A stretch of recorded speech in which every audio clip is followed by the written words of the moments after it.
మనం ఒకరి జీవితంలో ఒక్కరోజైనా కొంత ఆనందాన్ని ఇవ్వగలిగితే అది మాత్రమే నిజం. మిగిలినదంతా ఉట్టి భ్రమే. జీవితం అంతా దారపోసినా దీన్ని తెలుసుకోలేము మరి.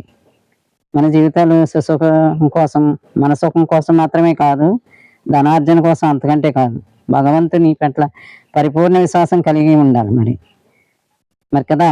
అప్పుడే మనం సరైన మార్గంలో నడుస్తున్నట్టు. మనం ఏ మార్గంలో నడుస్తున్నాం అన్నది మనకు అవగాహనే ఉండదు. ఇది సరైన మార్గంలో నడుస్తున్నట్టు ఇదని తెలుసుకోవాలి మరి. అందరి క్షేమం కోరుకోవడంలోనే మన క్షేమం ఉంది. మన కర్మలే మన భావ జీవితాన్ని నిర్దేశిస్తాయి. పారమార్థికత వంటపట్టాలంటే ఏంటి? మనసు, వాక్కు ఈ కర్మలు పవిత్రంగా ఉండాలి. స్వార్థపరులుగా ఉన్నంత వరకు సత్యం తెలుసుకోలేం మరి. సత్యమే బలం, పవిత్రమైనది, జ్ఞానదాయకం కూడా. మొదట మన లక్ష్యం ఏంటో అర్థం చేసుకోవాలి. తర్వాత ఆచరణ. మనకొచ్చే దుఃఖం మనం తెచ్చిపెట్టుకునేదే కానీ ఇతరులు మనకు దుఃఖాన్ని ఇవ్వలేరు. తలుచుకుంటే సుఖవంతులుగా కూడా మారిపోవచ్చు. తనను తాను చిన్నచూపు చూసుకోకూడదు, ద్వేషించుకోకూడదు. మనల్ని మనం ప్రేమించుకోవాలి. ఇదే ఇలా ఉన్నామనుకోండి, ద్వేషించుకుని ఇది నాకు కాదు అలా చిన్నపుచ్చుకొని నేను చాలా తక్కువ అని అలా అనుకుంటే ఏమవుతుంది? పతనానికి దారితీస్తుంది. ఇది నిజం. స్వార్థం లేకుండా ఉండటమే నిజానికి లాభదాయకం. కష్టపడి పని చేస్తే గమ్యం చేరుకోవచ్చు.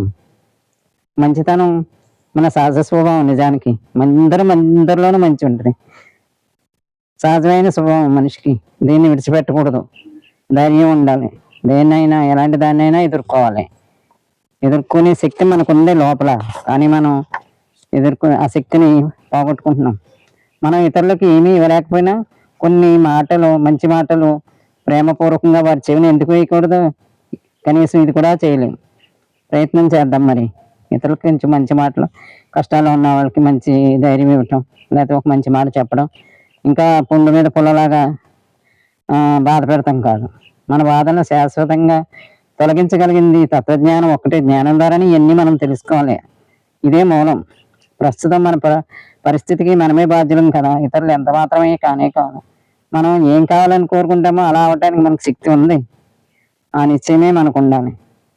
మనకు ఆ శక్తి ఉందని ఆ నిశ్చయం మనం చేసుకుని అదే మార్గంలో మనం వెళ్ళకుండా మనం ఇతరులని అనుసరించి ఇతరులతో పోలిక పెట్టుకుని అలా కాలక్షేపం చేస్తూ ఇది మన వల్ల అవదా, అది మన వల్ల అవదని మనం మన బాట ఏంటో, మన గమ్యం ఏంటో, మనం ఎలా ఉండాలో, మన వ్యక్తిత్వం ఏంటో, అసలు మనం దేనికి ఎలాగా ఇవన్నీ తెలుసుకోలేకపోతే ఏముంది?